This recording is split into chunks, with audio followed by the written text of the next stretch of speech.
Hello everyone, and today I'd like to present a tutorial for the Metal Garden speedrun. I apologize for my English, I wanted to do the voiceover myself, and I hope it's understandable. There are several categories for this game. I won't talk about the any percent category today. The category I've chosen is the no major glitches. So the rules for this category are that you can't exceed a certain amount of FPS, so you have to use the in-game limiter, and you have to set it to 144 FPS. You will have to show this screen at the end of the speedrun, or you can also use the console and type show FPS to display the in-game counter. Also, you're not allowed to use multiple keys for jumping. In the any percent category, players often use the mouse wheel to jump very fast, but here you are only allowed to use a single key for jumping. Also, I'm using an old version of the game, which is 2.5.2, because we are going to use a glitch to shoot very fast. For this tutorial, I will assume that you know the game already. I won't go into too many details. I'll show the route later, but first we're going to talk about a few techniques. The first one is the levers. You can activate them from quite far, which can be useful, and also you can activate them through the walls, as you can see. If I'm using the E key, the lever activates, and it will be very useful a few times during the speedrun. We are now going to talk about movements in this game. First thing, you can maintain your momentum if you jump at the right time when touching the floor. It's quite difficult in this game and you have to be very precise, but it's very powerful also. You can build up a lot of speed, especially when using a ramp like this one. Then you'll have to maintain your momentum by jumping at the right moment. I'll try to show you. You have to run, you always have to run obviously. So I jump, stick to the wall, try to double jump to keep momentum, and when I land on the ground I jump again. And you can also chain multiple jump together to keep momentum. That's very powerful. You will see this kind of jumps multiple times during the speedrun. The next important thing is double jump. So when you're running, normally you're traveling at a certain speed, and when you do a double jump you get a slight boost in movement. Very small, but over the course of the whole speedrun you'll be able to save quite a few seconds. So try to double jump as much as possible. One last thing regarding movements, there's a climbing animation in this game. When you reach a ledge, it looks like this. Your character pauses for a moment. You need to avoid this as much as possible because it really wastes time. So when you're reaching a ledge, always try to jump over it so you avoid the climbing animation. Now let's talk about combat. There will be only one battle in the whole speedrun, but it's still quite important. First of all, we are using an old version of the game because it allows us to use the rapid fire. It's a glitch where you hammer both fire and reload button. So basically I'm mashing the left click and I'm mashing the R button, and that's how you do it. To do this you need to have ammunition left. I've got infinite ammo here just to show you, but you can't have 0 bullets remaining, so it's important to pick up some ammo along the way. As for the damage dealt to enemies, the basic enemies normally dies in 5 hits. But there are headshots in the game, so you can kill them in 4. You need to hit the head at least twice, and then hit them twice anywhere, either the body or the head. Also, the game allows you to hit several enemies at once. Bullets pass through, provided they are properly aligned. We will also use the shotgun for the toughest enemies. The shotgun fires 7 rounds at a time, and of course you can use rapid fire with it. Okay, let's get started on the speedrun itself. So first, a little tip. There's a command called opening_skip that you can type into the console to skip the game's intro. You can choose the difficulty, and we'll always go for easy because we take very low damage on easy. And then you can just click on start new game. So we will go through each chapters one by one, and I will try to explain everything I'm doing. So the first thing to do is just to start running as soon as possible and to move forward. You should try to activate the switch as early as possible. I just like to mash the action button. Next, you need to collect the items, so the boots for the double jump obviously, the pistol, and ideally the ammunition. We will need a total of 32 bullets for the arena, so we will have to collect 3 magazines, but we can try to get 4 to be a bit safer. I will show you where you can pick these magazines along the way. You might miss a few, there's a bit of leeway. Here we will need to jump onto this rock so we can jump where the last enemy is standing. Ideally we want to avoid the climbing animation.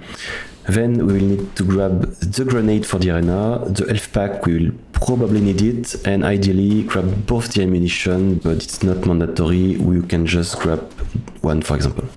Here it is possible to slide along the left wall to get a small boost. It's very difficult, but it costs nothing to try. I didn't manage to do it while filming the tutorial, but I will show you a clip of what it can look like. We can save up to 2 seconds I think.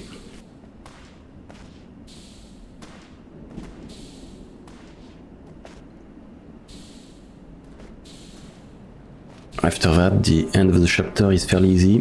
We just need to run as straight as possible. The straight line is always the shortest route. And here we have to jump over the barrier. So to do that, position yourself roughly halfway down the slope and do a double jump. And as always, try to avoid the climbing animation. Chapter 2, there's a lot going on here.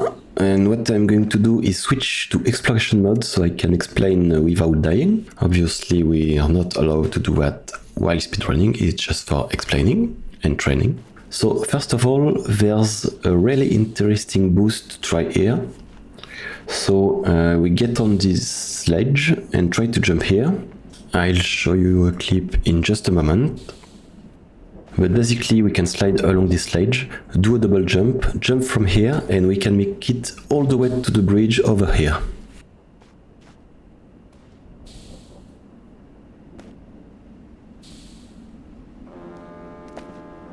The big danger is grabbing the top like that.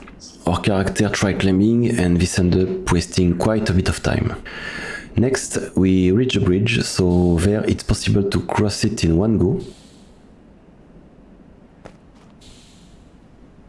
We don't need to go all the way around, the idea is to jump here. There's a small ledge, we can build up speed for a boost. We can jump over the bridge and we'll end up down below. But there's an even better and easier technique going under the bridge. So I'll try to show you. The idea is to jump there, slide on the left wall and jump quite late. And then we dodge the kill zone and end up right here. Next, as we reach the ground, it's possible to maintain a lot of speed by jumping at the right moment. Let me show you again.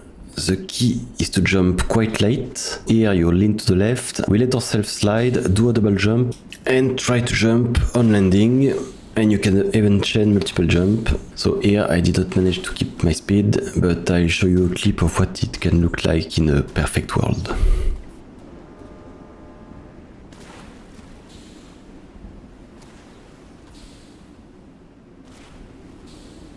Next we'll need to jump onto that arch. To do that we use the barbed wire here. It was simple actually, we just need to jump, there isn't much danger.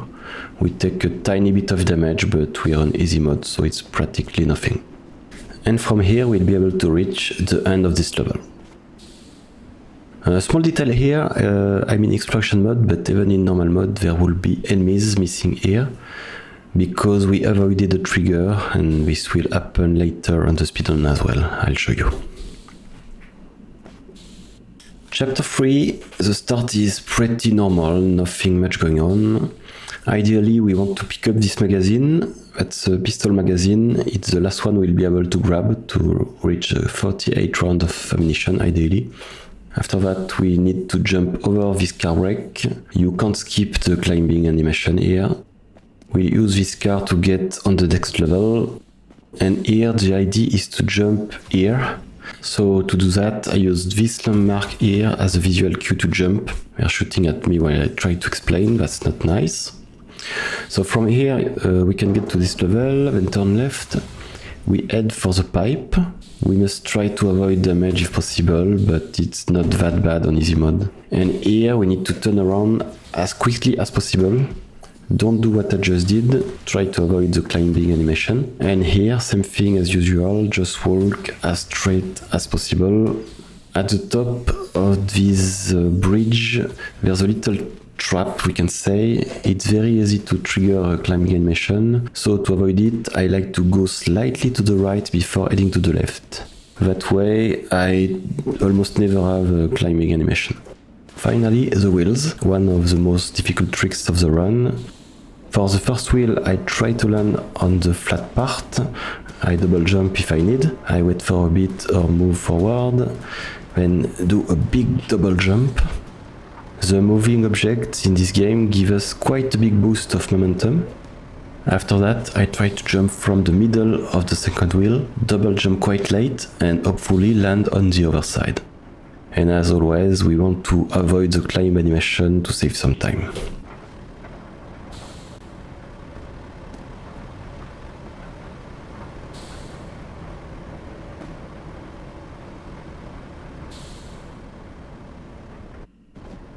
Chapter 4, first jump we have to climb up, try to jump over the second ledge, and we want to head straight into the river.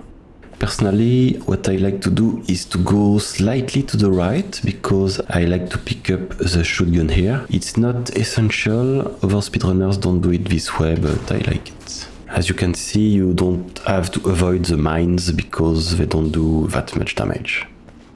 There should be enemies there, they are missing. That's because we avoided the spawn point at the beginning of chapter 4.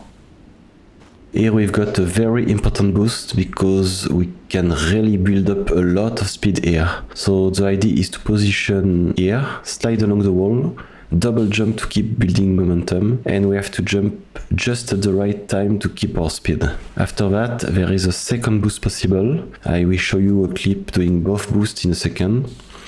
The second boost is quite tricky, I didn't manage it here, but it can save a lot of time on the climb.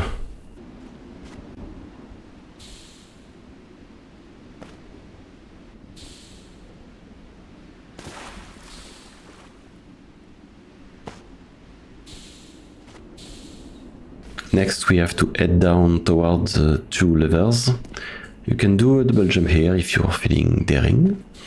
There's a shotgun there that we can pick up as well, it will give us some ammo. And here the idea is to flip the switch as quickly as possible. Personally, I like to activate it through the wall. That means falling a bit like this and mashing the interact button. That way I can keep on running without stepping on the window. Next, we head for the second switch. Here, I like to drop down, double jump and activate the switch. Then, quickly turn while still running. In this version of the game, we can start running mid-air. Here we can get a bit of a boost, because the bridge that unfolds lets us gain a bit of momentum. After triggering the checkpoint, we have to reload the last save. It's essential because we didn't spawn the enemies at the start of the level, so the arena is bugged. If I go into the arena straight away, the enemies won't appear correctly. So we need to do a bit of menuing and load the last checkpoint as quickly as possible. After that, it will be fine. Chapter 5 is the longest one, there's a lot going on. First of all, there's the arena, so I'm going to try and explain it as I go along, which is going to be quite tricky. Personally, I like to use the middle lift. You can pick up the shotgun if you haven't taken two, but two are enough. Next, we flip the switch, and this is where I'll show you the route I use for this fight. So first off, the grenade, we need to throw it right here, right at the top of the enemy spawn point. That should kill the two enemies that appear here. Then I turn around straight away. I shoot the 2 enemies that appear here, using rapid fire always, aiming for the head if possible. Then there are 2 enemies over here to kill after reloading. There we go. Next, I position myself at the tip of this platform. I stay on this platform the whole time. And now I'm going to take out the 2 enemies that spawn in these 2 spots.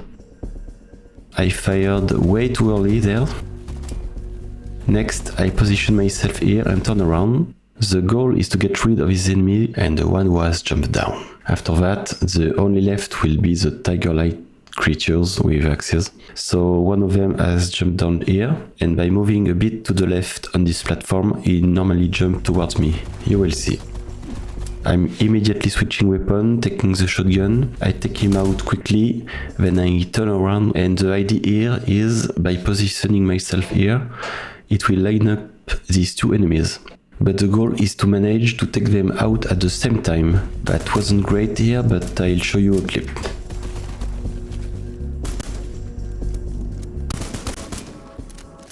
There is just 1 enemy left, and that enemy is optional actually. The doors are going to open, so we don't need to kill him. At this point, we no longer need our weapons. That boss is about to appear, but we won't fight him. So if you want to make him appear a bit later, you can go into the area with water a bit further below. It's a bit safer. And there we have to activate the switch as soon as possible while hugging the left corner. Normally we should have enough health even if he shoots at us. And as soon as it's open, we can go in here. Okay, that was a lot of informations. You should look at the speedruns if you want some cleaner example without interruption. Here, there's a double jump that can be a bit tricky. I have lost some runs here. Don't jump too early. Here, I just let myself fall and jump at any point. So the end of the speedrun is quite technical. There are quite a few little details, and that's why I just messed up. I had to retry several times. So here we want to jump to build up momentum on this ledge and get on the pipe as quickly as possible. The tricky part is that it's very easy to get caught on that ledge, and so we lose sometimes. We also lose our momentum, and I find it really difficult in a speedrun to restart when I messed up. Here we are going through these broken windows. Personally, I like to jump against the shards of glass quite high up. So what I do is let myself drop and jump early to land at the top of the window. And then I can jump over the console. Now we need to activate the switch. I'll quickly show it to you. It's over here, but we are going to activate it through the wall. It's a bit tricky because it's quite far away. It's quite precise. My visual cue is that vertical line there, and I try to aim for this area. So as I climb up, I'll keep mashing the E key, and I'll really keep my crosshair on that line right there. So I'm going to try and show you how to do it in real time. So I hammer the E key, and if we've done it successfully, we'll hear the sound of the switch, and we see the lights turn on. Next, we need to flip the switch that's up here. So here you've got a few options. You can jump over there and go and activate it straight away. You can also try a slide variation. It's pretty much the same thing, but you jump to the left, then to the right. And by landing here, you might save a tiny bit of time. But the best technique is to go underneath. Then you can flip the switch through the wall again. So we arrive this way, just jump to the left on the pipe, we do a double jump while mashing the E key, and there we need to turn quickly so we don't stop running. We land on this platform, not much to say here. And the final challenge in this chapter is getting inside this tunnel. So when we are running and crouching, we can do a slide like this. The goal here is to try to slide to the left if possible. I will try to do it first try. We come from here, we have to jump a little above the pipes. That was not the greatest, but that was the idea. Chapter 6 is the final challenge, so there are just two things to do. First of all, when we come out of the pipe, we can start running over here. We can stand here actually, this allows us to press the run button before falling out here. Secondly, we'll need to jump all the way over here. So to do that, we will slide along the wall. Then we jump and turn right while landing here. And the goal is to try to maintain our full speed and go through this door. This is quite a stressful part because it's the last trick, but it's also where we can save the most time. I'll try to show you, then I'll show you an example. This is quite difficult, but it can make the difference between a good run and a record-breaking one. And I completely messed up. But after that, it's possible to chain a series of jumps which can save a gigantic amount of time.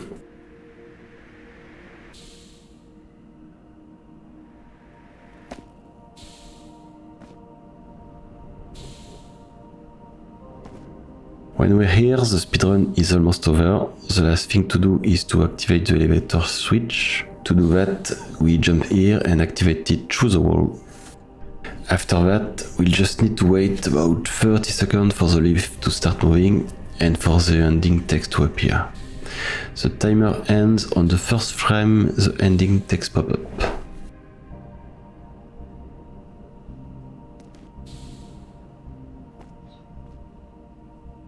And here we go. I forgot to mention this before, but the timer starts when the HUD appears after starting the game, and it ends when the first letter, the T, appears. Don't forget, at the end of your speedrun, to go into the options to show that you got the correct settings for the category. This is important to ensure your speedrun will be validated on speedrun.com. That's part of the rules. So at the end of our speedrun, once we are happy with our time, we have to show the FPS limiter and our key bindings, particularly the jump key. And that's it. I hope that was understandable enough. There was quite a lot to cover in a language I'm not speaking too well. Feel free to watch some speedruns to get more ideas, but I think I've explained all the little tips to you. If you have any question, feel free to ask, I'll try to answer them. Feel free to join us on Discord, you'll find all the links on speedrun.com. Anyway, have a great speedrun and see you next time. Bye!